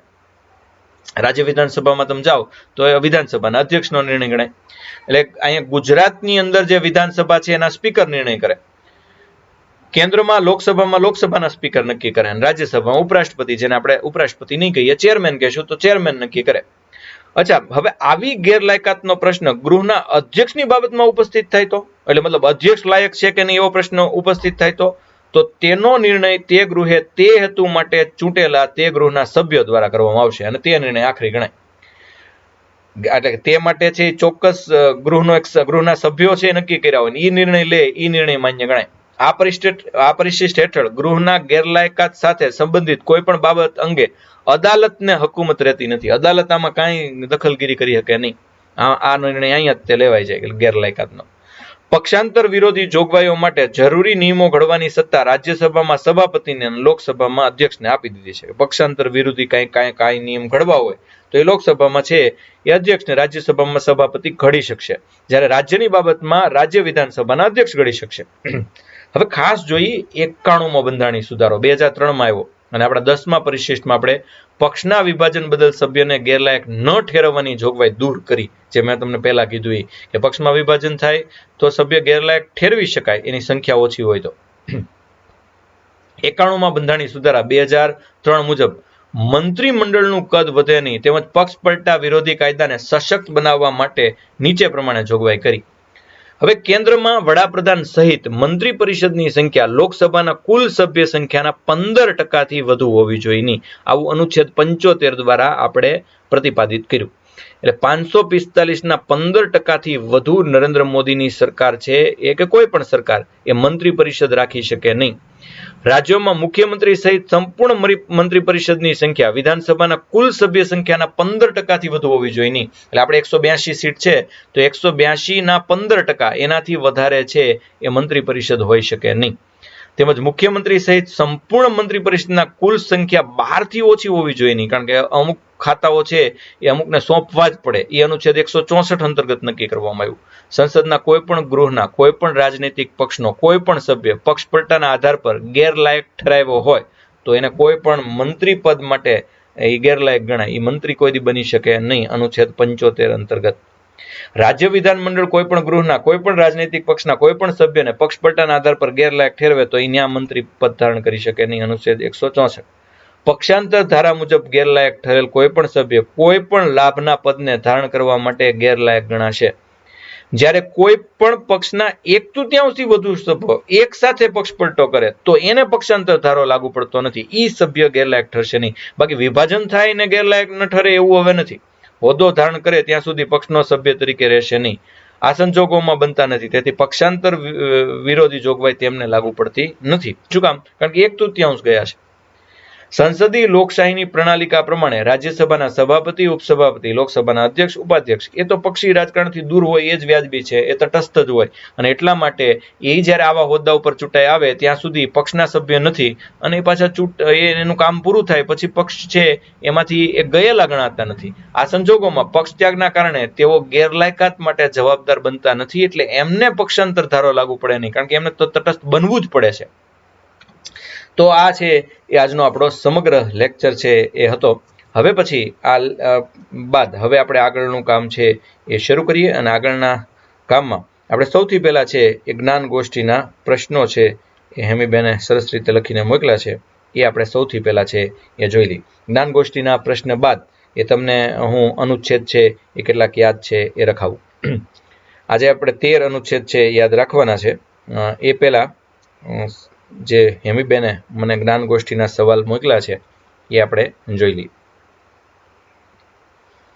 તો પહેલા તો મેં એવું કહ્યું હતું કે 11મી યાદી અનુસાર 29 વિષયો જે પંચાયતને આપી દેવામાં આવ્યા છે એમાં હકીકતમાં 20 વિષયો પંચાયતના હાથ વિષય પૂરા નથી, પણ 20 ગણીએ તો 20 છે હાથમાં છે. 9 વિષયો તો હજી પંચાયતને આપણે સોંપ્યા જ નથી. 25,000 કરતા ઓછી વસ્તી હોય તો ગ્રામ પંચાયત હોય કે ન હોય? એ તો ગ્રામ પંચાયત હોય જ, પણ એને આપણે છે એ ઉપનગરનો દરજ્જો છે એ આપીએ છીએ. જે જવાબ છે એ વિજયભાઈએ આપેલો. બીજું, પંચાયત મંત્રી ને તલાટી બે એક જ કે અલગ અલગ? તો એ બંને એક જ છે અને એવો ઘણાય જવાબ છે એ સરસ આપ્યો છે. કોઓપ્ટ સભ્ય એટલે શું? તે કેવી રીતે પસંદ કરવામાં આવે? તે ફરજિયાત કે મરજિયાત? કોઓપ્ટ એટલે એક વ્યક્તિની જગ્યાએ નિમાયેલો બીજો વ્યક્તિ, એને કોઓપ્ટ છે કહેવામાં આવે છે. એ ફરજિયાત છે. ત્યારબાદ ગ્રામ પંચાયતનું નાણાંના શેર બજારમાં રોકાણ કરી શકાય? એવું કોઈ દી વિકાસને બાદ કરતા ક્યાંય રોકાણ કરી શકાય નહીં. મેઘાલય, મિઝોરમ, દિલ્હી, નાગાલેન્ડ, ચંદીગઢ આ બધામાં કેમ જિલ્લા પંચાયતની રચના કરવામાં આવી નથી? એ પ્રાંતો નાના છે અને એટલે ત્યાં ત્રિસ્તરીય પેલી પંચાયતી રાજ નથી, દ્વિસ્તરીય પંચાયતી રાજ છે. તો ક્યાંક એ રીતે છે જે રીતે લાગુ પડતું એટલે ત્યાં જિલ્લા પંચાયત. વળી પાછા એમના પોતાના કેટલાક રૂલ્સ છે એ પણ લાગુ પડે છે અમુક કાયદામાં, એટલે એમને આ જિલ્લા પંચાયતની જરૂરિયાત ન હોવાના કારણે નથી. પછી સપ્તઋષિના 7 તારાની વાત કરીએ, એમાં પુરવઠો એટલે કયો પુરવઠો? વિકાસ માટે જે કાંઈ જરૂરી હોય એ તમામ પુરવઠો છે એ સપ્તઋષિ તારામંડળના જે 7 મુદ્દાઓનો પુરવઠો છે એ પુરવઠો એક ગણાય. 25,000 ઉપર છે ઉપનગરનો દરજ્જો, વિજયભાઈનો સાચો જવાબ છે. પીએસઆઈમાં કયા વિષયને મહત્વ દેવું? સર તમે કાયદાનો એક વિડીયો બનાવો. શિવરાજભાઈની આ વાત છે. પીએસઆઈમાં તમે જ કયું કાયદાને વિડીયો બનાવો, એટલે કાયદો જ સૌથી વધુ મહત્વનો પીએસઆઈમાં છે એ ગણાય. આ ઉપરાંત અંગ્રેજી અને ગણિત પણ, અંગ્રેજી પણ છે એ પીએસઆઈમાં ઉચ્ચ કક્ષાનું પૂછાય. સર કેટલા વર્ષ સુધી ગવર્મેન્ટ જોબ મળી શકે? દેવાતભાઈનો આ સવાલ છે. એ તો નોટિફિકેશન ઉપર આધાર રહે. નોટિફિકેશનમાં દાખલા તરીકે 36 લખે તો 36 વર્ષ સુધી, ને 25 લખે તો 25 વર્ષ સુધી, અને વખતો વખત આ નોટિફિકેશન બદલાતી હોય છે. સામાન્ય સંજોગોમાં ગણીએ તો 32 થી 35. ગ્રામ પંચાયતની ચૂંટણી કયા ધોરણે થાય છે? ગ્રામ પંચાયતની ચૂંટણી પક્ષીય ધોરણે છે એ થતી નથી. ટીડીઓ તાલુકાને હેન્ડલ કરે છે રવિભાઈ. ગ્રામ પંચાયતની ચૂંટણીનો પ્રશ્ન દેવાતભાઈ પૂછ્યો તો તલાટી કમ મંત્રી અને મહેસૂલ કમ મંત્રીમાં કેટલો ફરક છે? આ વિક્રમભાઈનો સરસ સવાલ છે, એની થોડીક ચર્ચા આપણે છે એ કરીએ. તો તલાટી કમ મંત્રી અને મહેસૂલ મંત્રી આ બંનેમાં તો ફરક છે જ છે. મહેસૂલ તલાટી કે રેવન્યુ તલાટી એ ગુજરાત સરકારના ગ્રામીણ ભાગોમાં એ વહીવટી સ્થાન છે. આંધ્રપ્રદેશ, કર્ણાટક, બંગાળ, ઉત્તર ભારત અને પાકિસ્તાનમાં આ ઓફિસ અને કર્મચારીઓ પટવારી કહેવાય છે. તમિલનાડુમાં આ કર્મચારી કર્ણમ તરીકે ઓળખવામાં આવે છે. આ કર્મચારી પહેલા તલાટી કમ મંત્રી તરીકે જાણીતા હતા, પરંતુ 2011 એપ્રિલથી ગુજરાત સરકારે નવી કેડર બનાવી રેવન્યુ તલાટી, એટલે એ મહેસૂલી તલાટી છે. અને ગ્રામ પંચાયત મંત્રી હવે બંને અલગ અલગ સ્થાન છે. તલાટી કમ મંત્રી હવે પંચાયત મંત્રી તરીકે ઓળખાય છે, મેં ગઈકાલે પૂછ્યું હતું એમ. અને આ મહેસૂલી તલાટી જેને આપણે રેવન્યુ તલાટી કહીએ છીએ, તો આ બંને અલગ અલગ છે. વિક્રમભાઈ, જે તમે પૂછ્યું હતું, તો મને આશા છે કે મારા જવાબથી તમને ચોક્કસપણે સંતોષ છે એ થયો છે. જો કોઈ સભ્ય ન હોય એની જગ્યાએ બીજો સભ્ય ફરજ બજાવે તો નિમણૂક થાય તો કોઓપ્ટ કહેવાય. અને કોઓપ્ટ એટલે નિમણૂક પામેલો. ચેતનભાઈ અને પાયલ બેને આ બે સરસ જવાબ છે એ આપ્યા છે. તો આ હતી આપણી ગઈકાલની જ્ઞાન ગોષ્ઠી, અને લાઈવ ચેટમાં જે તમે પૂછ્યું એ બધાનો જવાબ, જે જવાબ મેં લાઈવ ચેટમાં ઓન ધ સ્પોટ આપી દીધા હોય એ સવાલો આપણે લેતા નથી. અને મોટાભાગે એવું કરતો હોઉં છું કે હું ઓન ધ સ્પોટ જ તમને જવાબ છે એ આપી દેતો હોઉં છું. ત્યારબાદ હવે આપણે જે આપણા જે મેમરી ટેકનિક માટે આપણે કામ કરીએ છીએ એ હવે લઈએ. તો આજે 243 ઝેડ એમ, ઝેડ એન, ઝેડ ઓ, ઝેડ પી, ઝેડ ક્યુ, ઝેડ આર, ઝેડ એસ ને ઝેડ ટી. એ ઉપરાંત 244, 244 એ, 245, 246, 246 એ મારી સાથે તે તમે લખતા જાઓ. ચાલો પહેલા 243 ઝેડ એમ, ઝેડ ફોર ઝીબ્રા અને એમ ફોર મની. તો ચોખ્ખી વાત છે, ઝેડ એટલે જે અને એમ એટલે મની, જે મની ઓડિટ છે તે 243 ઝેડ એમ, અને ઝેડ માંથી કરશું ઝેડ ઈ એટલે બનશે જે, અને એમ માંથી કરશું મની એટલે જે મનીનું ઓડિટ કરે છે તે. એટલે 243 ઝેડ એમ એ જે મનીનું ઓડિટ કરે, ઓડિટનો છે, સહકારી મંડળીનું ઓડિટ. પછી છે ઝેડ એન, તો જે નોર્મલ બેઠક, જે ઝેડ ઈ એટલે જે અને એન એટલે નોર્મલ, જે નોર્મલ બેઠક એટલે સામાન્ય સભાની બેઠકની વાત કરે છે એ 243 ઝેડ એન છે. ત્યાર પછી ઝેડ ઓ, તો ઝેડ માંથી ઝેડ ઈ, ઝેડ માંથી જે જ બનાવી નાખવાનો, ઝેડ ઈ એટલે જે, અને ઓ માંથી ઓફિશિયલ, જે ઓફિશિયલ માહિતી મેળવવાનો અધિકાર, ઓફિશિયલ માહિતી, સહકારી કોઈ મંડળી હોય તો એની માહિતી મેળવવાનો અધિકાર, ઓફિશિયલ માહિતી મેળવવાનો અધિકાર, ઝેડ ઓ.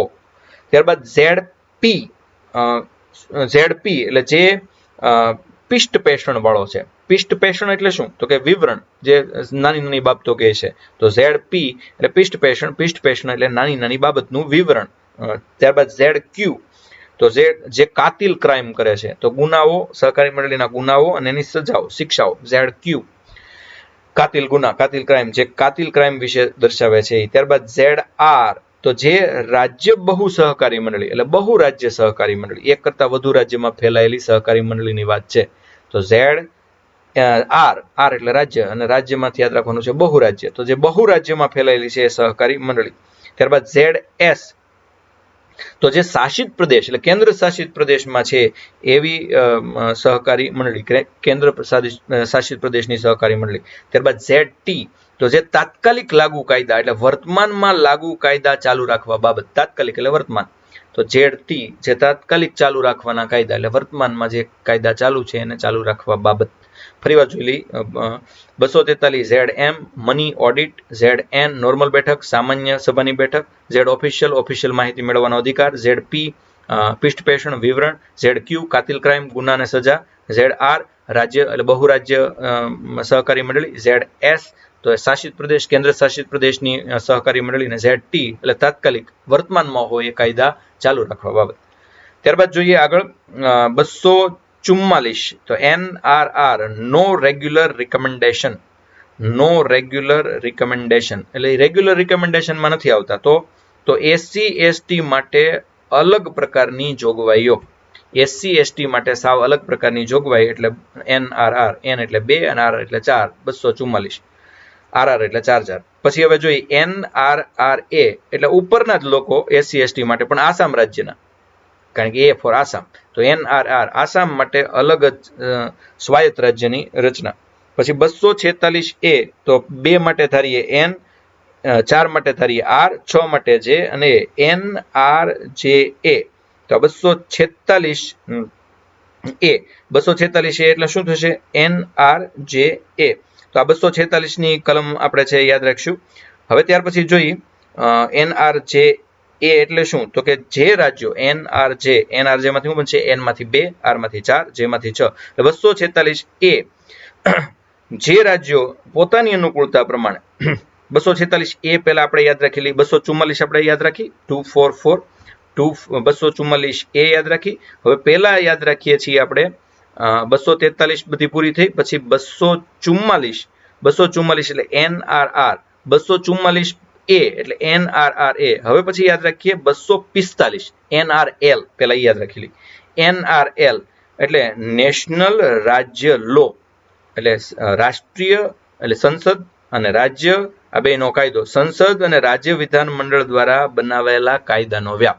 ફરી વાર જોઈએ 245 200 માંથી બનશે N એટલે નેશનલ એટલે સંસદ, R એટલે રાજ્ય અને L એટલે લો.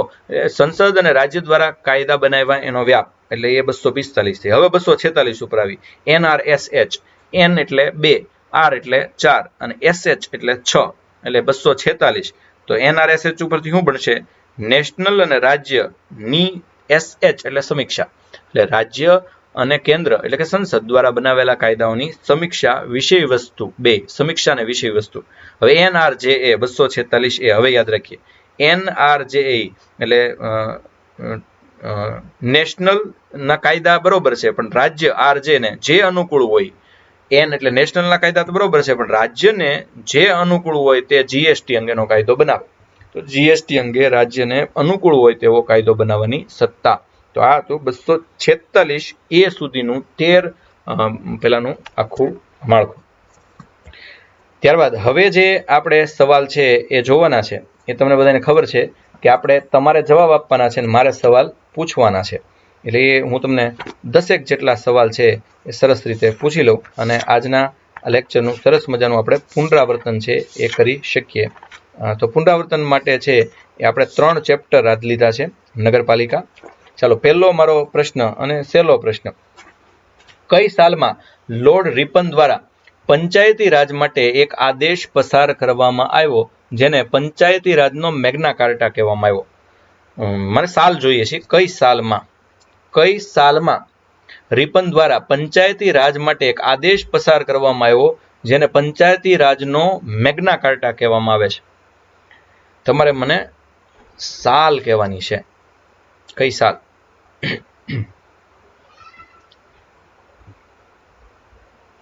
મને જે પહેલો સાચો જવાબ લાગશે અહીંયા આવશે એટલે સીધું જ હું કહી દઈશ જી 1882માં એ થયું. પીવી નરસિંહરાવની સરકારે 74માં બંધારણીય સુધારા દ્વારા કઈ તારીખથી ભારતમાં શહેરી સ્વરાજની સંસ્થાઓનો બંધારણીય અમલ શરૂ કરાવરાયો?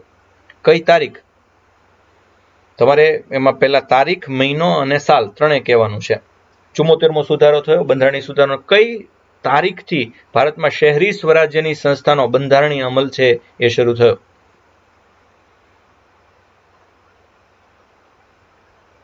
બંધારણીય અમલ, જી બિલકુલ, 1 જૂન 1993 થી. ઓકે, નગરપાલિકાને કેટલા વિષયો આપવામાં આવ્યા છે જેના પર એ કાયદો બનાવી શકે? How many subjects R given to નગરપાલિકા, મ્યુનિસિપાલિટી? ચાલો, નગરપાલિકાને કેટલા વિષયો આપવામાં આવ્યા છે? આપણી નગરપાલિકાને કેટલા વિષયો આપવામાં આવ્યા છે? જી, સાચો જવાબ છે 18. નગર પંચાયત કેટલી વસ્તી હોય તો રચાય સામાન્ય રીતે? ક્યાંથી ક્યાં સુધીની વસ્તી હોય તો નગર પંચાયત એટલે કે નોટિફાઈડ એરિયા કાઉન્સિલ ક્યારે બને? કેટલા હજારથી કેટલા હજાર સુધીની વસ્તી હોય તો? હજાર કીધું એટલે હજાર જ આવશે જવાબમાં, એ તો ફાઇનલ થઈ ગયું. જી બિલકુલ, 11,000 થી 25,000 વસ્તી હોય તો નોટિફાઈડ એરિયા કાઉન્સિલ આવશે. અચ્છા, 25,000 થી 10 લાખ સુધી છે એ કઈ વ્યવસ્થા આવશે? 25,000 થી 10 લાખ સુધી છે એ કઈ વ્યવસ્થા આવશે? તો 25,000 થી 10 લાખ સુધીમાં આવશે નગરપાલિકા પરિષદ, મ્યુનિસિપલ કાઉન્સિલ. ગુજરાતમાં કેટલી નગરપાલિકાઓ છે? હા, મેં કીધું એ સિવાય કઈ ફેરફાર હોય તો? અચ્છા, 169 મારા મત મુજબ તો છે. 10 લાખ કરતા વધુ વસ્તી હોય ત્યાં શું રચવાનું? 10 લાખ કરતા વધુ વસ્તી હોય ત્યાં શું રચવાનું? તો 10 લાખ કરતા જ્યાં વધુ વસ્તી હોય ત્યાં મ્યુનિસિપલ કોર્પોરેશન એટલે કે મહાનગરપાલિકા રચવાની. અચ્છા, નગરપાલિકાને કુલ કેટલા વિષયો આપવામાં આવ્યા છે? નગરપાલિકાને કુલ કેટલા વિષયો આપવામાં આવ્યા છે? તો નગરપાલિકાને કુલ 18 વિષયો આપવામાં આવ્યા છે. જેનું લક્ષ્ય વર્તમાન વ્યવસ્થાને સાવ હટાવીને નવી વ્યવસ્થા સ્થાપિત કરવાનું હોય એને કેવો રાજનૈતિક પક્ષ કહેવાય? જેને વર્તમાન વ્યવસ્થા ગમે જ નહીં એ કયા પ્રકારનો રાજનૈતિક પક્ષ કહેવાય? જેને વર્તમાન વ્યવસ્થામાં સુધારો નથી કરવો, વર્તમાન વ્યવસ્થા જ નથી જોતી, CPM, CPI એમ, તો એ હા જી બિલકુલ એ છે સુધારાવાદી રાજનૈતિક પક્ષ છે એ ગણાય. દ્વિપક્ષીય વ્યવસ્થા હોય એટલે એક અને બે પક્ષો જે દેશમાં હોય એવા એકાદ બે દેશના નામ આપો ચાલો, કે જ્યાં બે જ પક્ષો વર્ષોથી અસ્તિત્વમાં છે એવા બે પક્ષના નામ મને આપો ચાલો. જી, એક તો ઇંગ્લેન્ડ ને બીજું અમેરિકા. હાલમાં ભારતમાં કેટલા પક્ષો છે? હાલમાં ભારતમાં કેટલા પક્ષો છે? 68. હાજી બિલકુલ 1761 પક્ષ ભારતમાં છે. મોટાભાગના પક્ષો સાંપ્રદાયિક ને પ્રાદેશિક હિતને મહત્વ આપે છે પણ શેની અવગણના કરે છે? મોટાભાગના પ્રાદેશિક પક્ષો છે એ સંપ્રદાયને પ્રદેશને મહત્વ આપે છે પણ શેની અવગણના કરે છે? જી, એ લોકો સાર્વજનિક હિતની અવગણના કરે છે. 1984માં કઈ પાર્ટી લોકસભામાં સૌથી મોટા વિપક્ષ તરીકે બેઠી? 1984માં કઈ પાર્ટી લોકસભામાં સૌથી મોટા વિપક્ષ તરીકે બેઠી? 1984માં કઈ પાર્ટી લોકસભામાં સૌથી મોટા વિપક્ષ તરીકે બેઠી? જી બિલકુલ, તેલુગુ દેશમ પાર્ટી. મિત્રો, ભારતીય જનતા પાર્ટીની સ્થાપના કયા વર્ષમાં થઈ? ભારતીય જનતા પાર્ટી બીજેપી ની સ્થાપના છે કયા વર્ષમાં થઈ?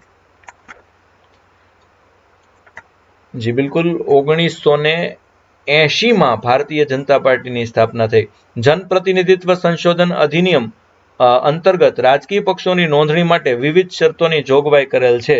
આ જનપ્રતિનિધિત્વ સંશોધન અધિનિયમ કઈ સાલમાં આવ્યો? જન સંશોધન પ્રતિનિધિત્વ અધિનિયમ 1988માં આવ્યો. ભારતના બંધારણમાં 1985માં કયો સુધારો કરી અને આપણે પક્ષાંતર વિરોધી ધારો લાવ્યા, જેમાં 102.2 કલમ ઉમેરાણી? એ કયો સુધારો હતો? તો એ છે 52મો સુધારો મિત્રો છે હતો. જો કોઈ રાજકીય પક્ષના ઓછામાં ઓછા 1/3 સભ્યો પોતાનો પક્ષ છોડી દે તો એને શું કહેવાય? 1/3 વ્યક્તિ એ પક્ષ છોડી દે તો એ પક્ષનું શું થયું કહેવાય? 1/3 સભ્યો પક્ષ છોડી દે તો એ પક્ષનું સ્પ્લિટ અપ એટલે કે વિભાજન થયું કહેવાય. પણ 2/3 સભ્યો છે જુદા પડી અને સાવ નવા જ પક્ષમાં જોડાઈ જાય તો એ શું થયું કહેવાય? તો એને છે મર્જર એટલે કે વિલય છે એ કહેવાય. મુખ્યમંત્રી સહિત સંપૂર્ણ મંત્રી પરિષદની કુલ સંખ્યા ખાલી જગ્યાથી ઓછી હોવી જોઈએ નહીં, અનુચ્છેદ 164 મુજબ. કેટલાથી ઓછા સભ્યો ન હોવા જોઈએ? કેટલા સભ્યોથી ઓછા સભ્યો ન હોવા જોઈ તો એ પણ તમે બધા જાણો છો કે 12 સભ્યો કરતા ઓછા સભ્યો હોવા જોઈએ નહીં.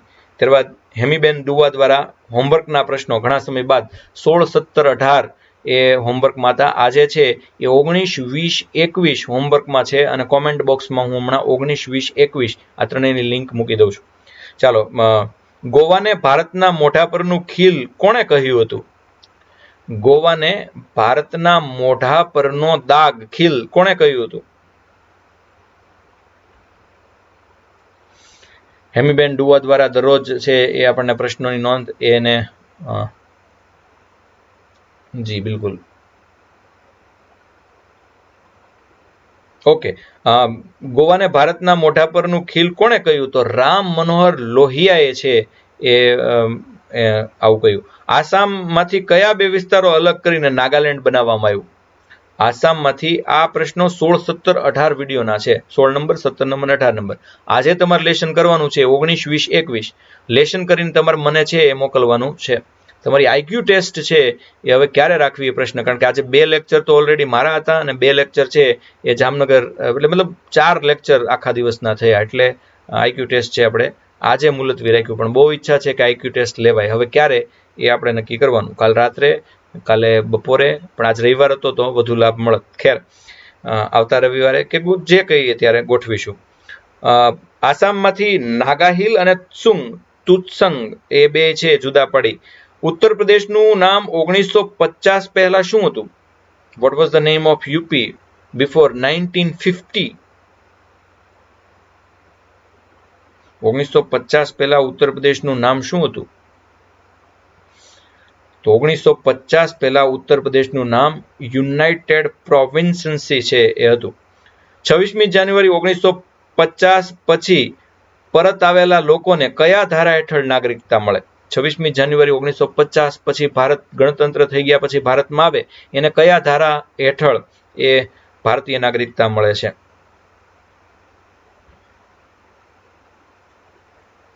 પછી 1955ના ધારા હેઠળ એમને નાગરિકતા પ્રાપ્ત થાય છે. નાગરિકતાની સમાપ્તિ કેટલી રીતે થાય?